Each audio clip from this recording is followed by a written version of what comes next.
In the top right-hand position, we have from the SCV Life, it is Ragnarok. And in the bottom left, we have from Team Western Wolves, it is Sortof. Now Ragnarok. I wonder where he got that inspiration for his name, Ben. Was it the game Ragnarok, or was it like the move from Golden Sun, which is like a giant sword comes flying through the air and crashes on your opponent? Do you remember what I'm talking about? I don't think I ever played Golden Sun. You've never played Golden Sun. Then I will watch every movie you tell me to if you play Golden Sun. They'll probably take it around the same time because I have so many movies to catch up on. Is Golden Sun a long game? Yes, it's an RPG. It's like Final Fantasy in a way. I have it. You can play it if you want. It's on Game Boy? Yes, I have it on my phone. You can play it if you want. Looks kind of like Chrono Trigger. It is. Think of it as like Final Fantasy, except you have a lot more real-world interaction. You have a party. They all gain levels. You have them learn spells. You can customize how you want to grow them, and then you have achievement. Ultimately, you want to bring down someone. The only thing that's kind of cool is that's a lot of puzzle solving. So, actually, I think your girlfriend would really like it too, because there's a lot of puzzle solving. I hate puzzle games. I'm not a very patient gamer. I want to get into the meat of the game. And I feel like puzzles are just a giant. Is that why you like online multiplayer so much? Because you just jump straight into it. Mm-hmm. Never finished the single-player StarCraft campaign. Really? Mm-hmm. Man, I play that thing so many times because I won every achievement. The most annoying achievement is hurry up, it's almost raid night. And it's like you have to finish the game under 10 hours. So I had to redo every level. And then I realized you had to do it all on the same difficulty. So I had to redo it again. This was back when I was first learning StarCraft, though. So I was... Yeah, I was a big noob, man. I've never been much into achievements. Really? Man, my Xbox Live gamer tag has like thousands and thousands and thousands of points because of how many achievements I wanted to do. The one game that I really went all out on the achievements would have been Oblivion on the Xbox. The Elder Scrolls? Yeah. Yeah, it's a really nice one. I have every achievement from every expansion. No. Except for the very final one. What about where I have Skyrim? Like, no, it's Oblivion. Oblivion had like a bunch of different expansions. Oh, okay. I thought you were talking about the Elder Scrolls. I played every expansion. I got every achievement for everything except for the very, very final expansion, which was you go into like the world of the gods, and it's a little bit weird and crazy. And I got most of those too, but I just didn't finish it. I think achievements is really fun to do. It's another thing that people like to work for because it's like a tangible measurement of your time. It's really hard to sometimes say like, you know, I've done this much at a game and you feel like accomplished because some people might not understand. But if you say I have this many achievement points or I've achieved this kind of accomplishment, like Guitar Hero, man, I was all over that achievement stuff, especially doing Through the Fire and Flames. The first time I got through that, Ben, I was really happy, but I cheated. There's this little trick you can do by putting a rubber band on the green button, which is the first one, and then do the entire intro without actually having to hold it down. But I did it. Doesn't matter if you win by an inch or a mile, Ben. Win's a win. Probably not the right application. But it does matter if you cheat. I didn't cheat. I asked for help. Ben, you're gonna have to learn how to ask for help if we're gonna do a Tough Mudder event. If we're at the gym and you're doing bench press and there's 200 pounds on the bar and I lift 15 of those pounds, are you going to go home and tell everyone that you benched 200 pounds? Yeah. Be like, I benched. You know, I had someone help me, but that's... But you didn't do 200 pounds. If we go to a race, and it's a foot race, and it's a 10-mile foot race, and you run 8 of those miles, and then you hop on the back of a car for the last 2, are you going to tell people that you finished? Yeah, but you see, that's directly against the rules, because it's a foot race. In Guitar Hero, your only job is to finish a song. If you play a game of StarCraft, and you're using a production tab hack, okay. And you see that against the Blizzard terms of service. And you see that your opponent is going mutas, and you preemptively build turrets. Are you going to be proud of that defense? That's against the EULA, man. You can't. Blizzard has a right to terminate your account. That's different. Son, I am disappointed. It's not. All I did was use a little bit of rubber, Ben.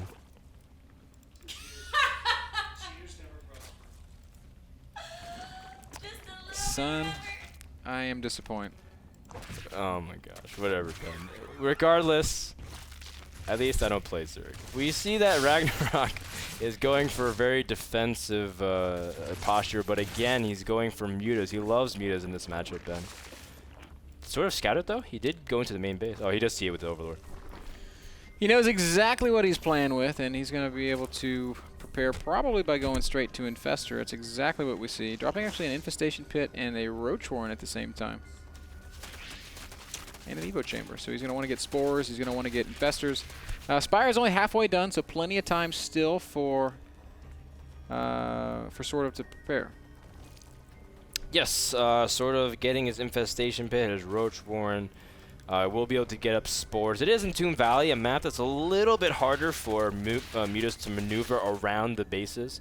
I think the most clear example of that was Violet versus Nertio at Gamescom just a couple of months ago, where Violet had something like 45 mutas, was controlling the map perfectly, sniping everything, denying bases, and then one time tried to fly behind the natural and the main, and then Infestors caught everything, and that just ended the game for Series. Of course, everyone can recall when Nertio went on from that series to play second to MVP, but still a very, very strong example of how mutas can play out on Entombed.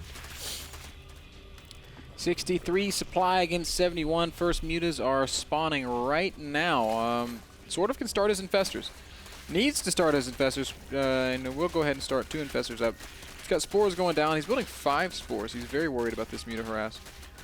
He does not want to take crazy amounts of damage, and he's already transferring queens to his third base. I actually love this move because, you know, like you said, Dan, mutas are great at denying expansion attempts. If the queens are already there waiting, it's much harder. Yeah. Although Ragnarok using his mutas defensively, a little pressure from Sortof, but something great else hold. Brilliant that Sortof is doing. This little attack does no damage, but it buys infinite time. And now he's got the Infestors out. His hatchery's going to finish. He can get Spore Crawlers over there at the third base, and Sortof is not going to take any damage from these mutas. His Overlords are all back at home. He's not even going to lose Overlords. Sortof is in such a nice spot now. Yeah. And he hasn't done anything amazing. He's just done everything correct. That's a great summary of it, Ben, and I think that's going to come to play, especially since the Infestors are now out, just like you were saying. Sortof should be safe. A little bit of a supply block there for both players, as they're trying. I guess they were so busy on posturing that they didn't really care too much about that. But now you can see Ragnarok immediately switching out of the mutas. That's what he's been trying to do. All of his ZVZs, this tight little corridor that mutas are trying to fly through, do take a little bit of damage, but the Infestors are also waiting for a sort of awesome job with this positioning. Yep, he is so prepared. He's not going to take any damage at all. Ragnarok already transitioning into Infestors of his own. What's the upgrade situation? Sortof already has +1 on his roaches. He can start +2 now, which wouldn't be a terrible idea. It would definitely solidify his upgrade advantage. But he also has to continue to produce units. He does not want to allow Ragnarok to hit a very fast roach transition and punish him. So that's why we're seeing Sortof allocate a few resources to roaches, allocate more resources to Infestors. If we look at the income tab, we can see that one thing that Ragnarok has done beautifully is drone up. He has 70 drones out on the map. That is a fantastic worker advantage, and it will translate to much more production because he's mining about 500 more minerals per minute than Sortof, solely on the back of those extra drones. Yeah, that's pretty much, that's practically a base saturation's worth of units. Although it does drop off a little bit, as Greetorp did explain in one of his trick tip videos. Nice fungal on some of the mutas, but of course Ragnarok doesn't really, I mean, he knows he can't really get much utility out of the mutas anymore. He's also been busy defending, because Sortof's been poking in here and there with random Zerglings just to see what his opponent's composition is looking like. And Sortof's going to feel safe enough to expand. Now, Ragnarok doesn't have that many units out on the map other than roaches. He's only got a few Infestors. He's got 5 compared to the 10. But he does have a big amount of production, like you said, Ben. And Ragnarok, his 4th is significantly delayed. Do you think he's just going to try to attack here? Maybe.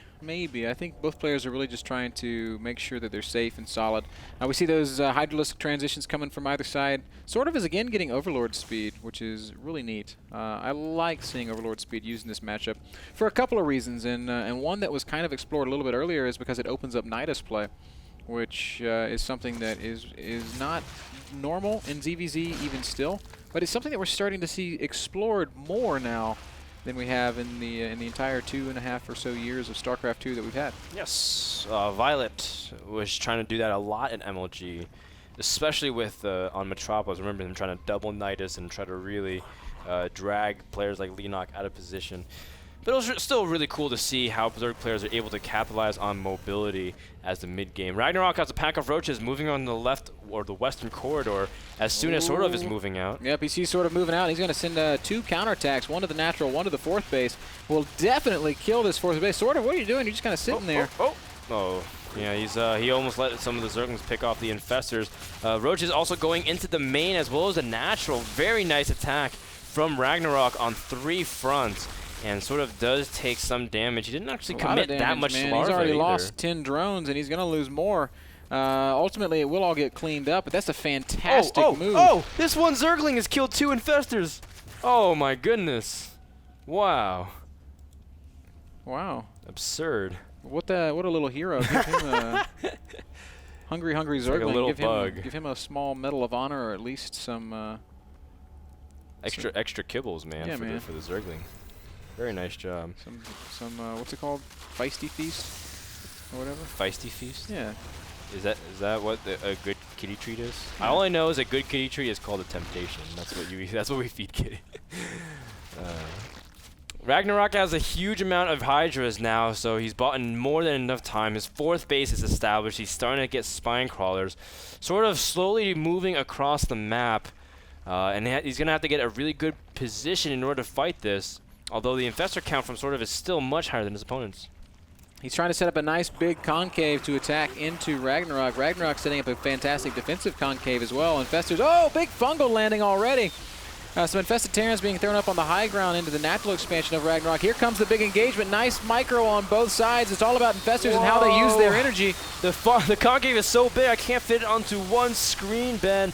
Ragnarok does have most of his units fungled, and both players' supply are pretty even, but Ragnarok is making more roaches, which means there's more supply of army for Sortof here at the opponent's base. The Hydras are starting to work onto some of the expansion, but they can't really push up. The high ground advantage here is very nice for Ragnarok. The roaches that popping out should be able to push back the Hydras as they can't really run. They're off creep. That's right. These Hydras cannot retreat, and this is going to be terrible for Sortof. The much faster, much more explosive roaches are going to come pouring down this ramp, and Sortof will lose every single Hydra. That was a big fight with heavy losses taken on both sides. Sortof has actually been more cost-effective than Ragnarok, Dan, but the problem is he doesn't have as many drones. He doesn't have the same kind of bank to rebuild. So I would say small advantage Ragnarok right now, to be completely honest with you.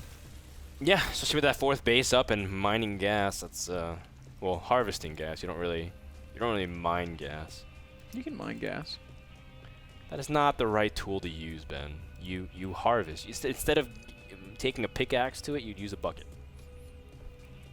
Yeah, but you have to mine the area to free the gas. Well, that is kind of true, because it seems like the gas is like a solid, right? Like the way it's not really in a gaseous state. No, it's a gas. No, but it's like they're bringing back a little piece. They pull it out in eggs, man. They like wrap it up in Zerg goo. So and Terran wraps it up in boxes. Yeah. What do probes wrap it up in? Force fields. What? They could be using that for the battlefield then. Where is this ability? Ragnarok is moving out across the middle of the map, now starting to deny those overlords from any kind of vision. That's going to be a little bit scary for Sortof, because he won't know which side Ragnarok is pinging back and forth between. But Ragnarok also teching up to Hive. He's also going to have the availability of getting a bunch of upgrades. Sortof's going to take the initiative to push on the left side before Ragnarok's in position. A lot of his defenders get caught. The Fungals isn't really landing on lots of units, and Sortof able to push back. Ragnarok trying to retreat here, but he's losing a lot in the process. Yes, he is, and these slow Infestors are not helping his cause. Slow Hydra is going to get picked off in mass as well, and Sortof with a big, nice counter push here. His own Infestors showing up for the fight now. This is a great attacking concave for Sortof. Ragnarok's so clumped up, big Fungal's going to be cast, and Ragnarok is in a little bit of trouble right now, Dan. Yeah, you can see a big Infested Terran drop here from Sortof as well. Ragnarok doesn't have anything defending. I'm having Symbol flashbacks. And Ragnarok's going to lose his Infestation Pit, so his tech's going to be compromised as well. Sortof able to push back despite him losing lots of units, despite Ragnarok having slight advantages and edges. Ragnarok is... This is the point of no return. The stuff that pops out is going to die. Really bad for Ragnarok. You're exactly right. His units are going to just sort of stream out single file to certain death. The main base has been breached. He's going to have a hard time getting up his own ramp. The hatcheries are under fire. The spawning units are under fire. He's trying to slowly stream in and clean up, but it's just so hard.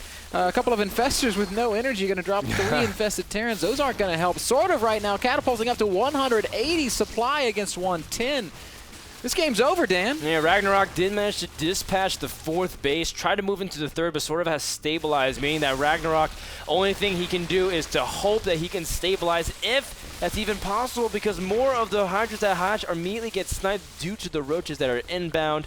And that means that there's no more tech, no more production, and no more hope. GG. Sortof takes game number 1 in this best-of-5 series. Yeah, impressive play from the Swedes, showing very consistent. I'm feeling it, man. I feel like Sortof might be maybe have the keys to finally win something. What is going on? Lauren is so excited that Sortof won that she threw a chance all. Great play there from Sortof, the Swede. Goes up 1-0 in this best-of-5. Last map brought to you guys by Twitch TV, our streaming partner here at the North American Star League. We're going to take a short break. Game 2's coming up, guys. Don't go anywhere. We'll be right back.